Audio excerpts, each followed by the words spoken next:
Olá, tudo bem? No vídeo de hoje vamos ver a convolução destes dois sinais que estão na tela.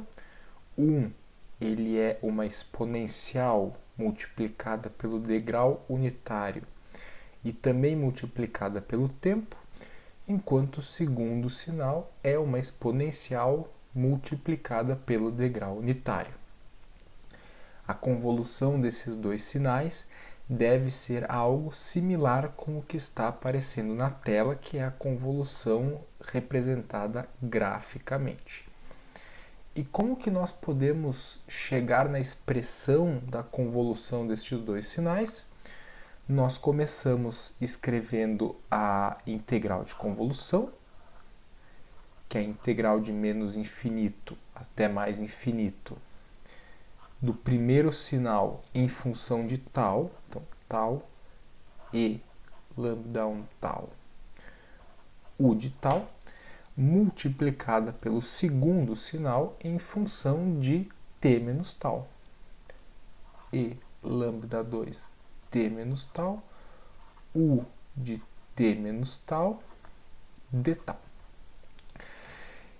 Nós prosseguimos substituindo os limites de integração a partir dos argumentos dos degraus unitários. Então, este degrau unitário só será não nulo para tal maior ou igual a zero, enquanto este segundo degrau unitário só será não nulo para tal menor ou igual a t. Isso permite substituir os limites de integração por 0 e t. Uma outra coisa interessante é que este termo aqui, ele pode ser escrito como e elevado na lambda 2 vezes t, que multiplica e elevado na menos lambda 2 vezes tal.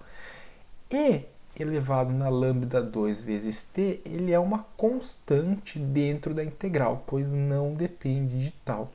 E com isso nós podemos passar essa constante para fora da integração. Então ficamos com e lambda 2t, que multiplica a integral de 0 a t de tal, e na lambda 1 tal, e na menos lambda 2 tal, u de tal, u de t menos tal, de tal. Agora nós temos dentro da integração dois termos com a mesma base e diferentes expoentes, e portanto nós podemos uni-los, escrevendo aqui e na lambda 1 menos lambda 2 tal, certo? Nós poderíamos escrever dessa forma aqui. Então vamos fazer isso. Nós temos e na lambda 2t, que era constante, integral de 0 a t de tal, e na lambda 1 menos lambda 2 tal, u de tal, u de t menos tal, de tal. Agora aqui nós precisamos realizar a integral nos concentrando principalmente nesse produto aqui. E como nós podemos fazer isso? Nós podemos fazer isso usando a integração por partes. Como que ela funciona? Eu nunca me lembro, mas ela é equivalente à regra da derivada do produto. Como assim? UV derivada é igual a derivada de U vezes V mais U vezes a derivada de V, certo? Então nós poderíamos aqui integrar os dois lados num intervalo de A até B. E o que nós vamos ter aqui? Nós vamos ter que a integral da derivada é o próprio termo, e nesse caso ele vai ser avaliado nos limites de integração. É igual a integral de A até B de U derivada V, mais a integral de A até B de U vezes a derivada de V. E nós podemos isolar aqui, por exemplo, este termo aqui, digamos, então a integral de a até b da derivada de u vezes v é igual a integral de a até b, perdão, é igual a u vezes v avaliado nos limites, menos este termo aqui, certo? Então, o que acontece? Nós vamos, nesta expressão de partida, nós vamos escolher um termo para ser o u, um termo para ser o v derivada, e nós vamos escrever essa expressão aqui. O que nós temos que ter em mente? Que o termo que aparecer como v aqui, ele vai aparecer a derivada dentro da integral. E normalmente a derivada é um termo mais simplificado, ou seja, nós vamos escolher um sinal para simplificar através da operação da derivação e um sinal nós vamos complicar através da operação da antiderivação, ou seja, da integração. Mas isso vai ficar mais claro agora. Vamos escolher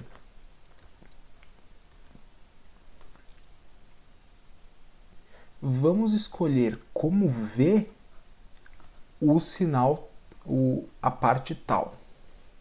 Se v é tal, v', né, a derivada em relação a tal, é 1. E isso aqui simplificou. Agora, o nosso sinal u', que é o que aparece dentro da integral original, que é essa daqui, vai ser e elevado na lambda 1 menos lambda 2, tal. E, portanto, se u' é isso aqui, u, que é a integral de u', vai ser 1 sobre lambda 1 menos lambda 2 e elevado na lambda 1 menos lambda 2, tal. E com isso nós podemos reescrever essa integral aqui, lembrando que tem um termo constante que continua fora, certo? Nós vamos ter u vezes v, quem que é u? 1 sobre lambda 1 menos lambda 2 e elevado na lambda 1 menos lambda 2 tal. Quem que é v? V é tal. Então nós vamos multiplicar isso aqui por tal e isso nós vamos avaliar em t e 0. Menos uma outra integral, que também é entre t e 0, de u, quem que é u? 1 sobre lambda 1 menos lambda 2 e elevado na lambda 1 menos lambda 2 tal, que multiplica v', que é quem? 1. E aqui nós teríamos os degraus que continuariam aparecendo.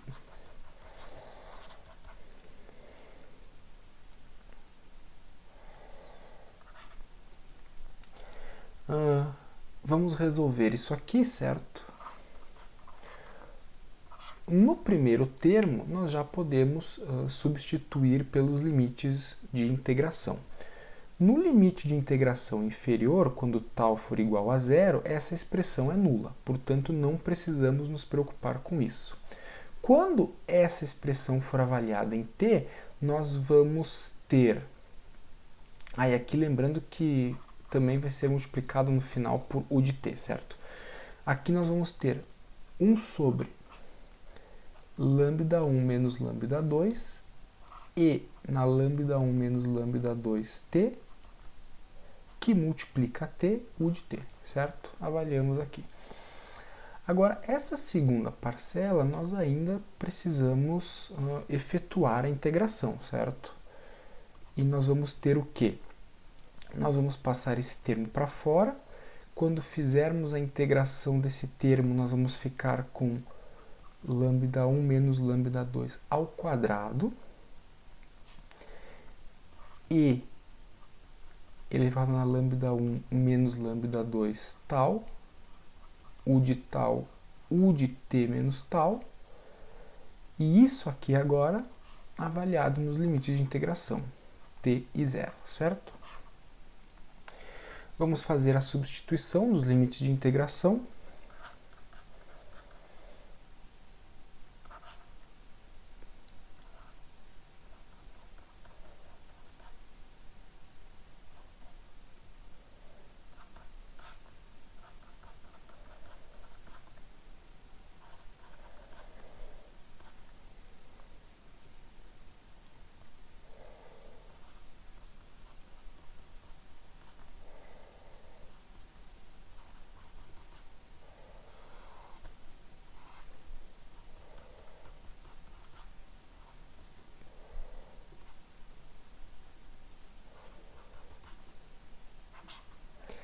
E agora a última coisa que nós temos que fazer é multiplicar todos os termos dentro dos colchetes por essa constante que foi passada para fora lá no início do processo. Então aqui nós vamos ter T e na lambda 1T, U de T dividido por lambda 1 menos lambda 2, menos, vamos fazer isso aqui, ó, menos com menos dá mais, aqui nós vamos ter E na lambda 2T, menos E na lambda 1T, dividido por lambda 1 menos lambda 2 ao quadrado, multiplicado por U de T. Então, essa aqui, ela é a expressão da convolução inicial que representa a operação gráfica que eu mostrei e vou colocar na tela de novo, certo? Agora, note que, semelhante ao vídeo passado, essa expressão não vale se lambda 1 e lambda 2 forem iguais. E como que nós podemos calcular a convolução se essas duas quantidades forem iguais, ou seja, lambda 1 for igual a lambda 2? Nós podemos fazer isso de duas formas. A mais simples, que eu não vou fazer nesse vídeo, é calcular a expressão da convolução quando os dois forem iguais. Eu não vou fazer porque é muito fácil, é o jeito mais fácil de fazer, e eu vou deixar para quem quiser poder fazer, e se ficar com dúvidas, deixa um comentário que eu posso até tirar a dúvida ou eventualmente fazer no vídeo futuro. O jeito que eu vou fazer é por caso limite, que é o mesmo jeito que eu fiz no último vídeo também. Para fazer por caso limite, eu vou definir o seguinte, eu vou definir que lambda é igual a lambda 1, certo? E lambda 2 é igual a lambda multiplicado por uma quantidade A. Isso não muda em nada o problema, é apenas uma outra forma de representar a mesma coisa. Mas se eu tomar essas definições, eu posso escrever o seguinte. Eu posso escrever essa expressão como sendo T E de lambda T, U de T, dividido por lambda menos A lambda. E aqui eu vou somar com E A lambda T menos E na lambda T, U de T, dividido por lambda menos A lambda ao quadrado. Eu posso escrever isso dessa forma. Note que os denominadores me permitem colocar o lambda em evidência. E dessa forma eu escreveria T E na lambda T, U de T, dividido por lambda 1 menos A, somado com E na A lambda T menos E na lambda T, U de T, dividido por lambda ao quadrado, que multiplica 1 menos A ao quadrado. Aqui, até agora, eu não fiz nada além de representar a expressão de outra forma. E eu ainda tenho a indeterminação na situação em que A é igual a 1. Porque note que A igual a 1 é a mesma coisa que lambda 1 igual a lambda 2. Eu vou calcular o limite dessa expressão aqui quando A tende a 1. E apesar dela não ser definida quando A tende a 1, ela tem um limite quando A tende a 1.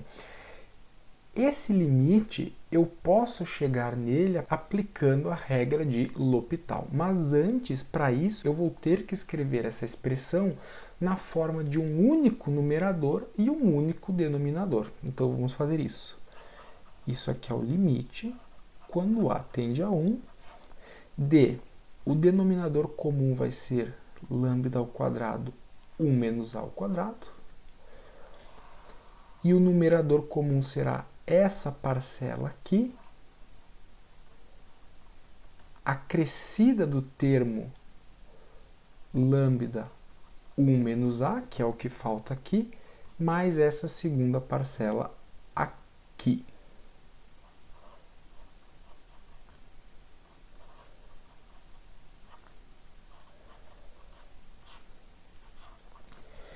Como a expressão ela continua indeterminada para a tendendo a 1, nós podemos fazer a derivada tanto do numerador quanto do denominador em relação a a. Então vamos fazer isso. No numerador, quando nós derivamos em relação a a, nós temos um a aqui, ou seja, a derivada deste termo em relação a será um negativo, porque o a aparece com um sinal negativo aqui, de t e na lambda t, u de t vezes esse lambda aqui, certo? Porque note que tudo isso é constante em relação a a. E nós vamos fazer agora a derivada dessa segunda parcela em relação a a. Note que isso aqui é constante em relação a a e, portanto, desaparece após a operação de derivação. E esse termo derivado em relação a a será lambda t e elevado na a lambda t. E mantemos aqui o u de t, porque o u de t ele é outra constante em relação a a. E embaixo nós temos o quê? Nós vamos ter lambda ao quadrado, que é uma constante. Aqui nós vamos ter 2 vezes 1 menos a, que multiplica a derivada de menos a, que é menos 1. Portanto, o sinal de menos aqui. Eu nada mais fiz do que a regra da cadeia. A derivada externa, uma expressão ao quadrado 2 vezes a expressão, e derivada interna, menos 1. Aqui eu ainda tenho a indeterminação quando a é igual a 1.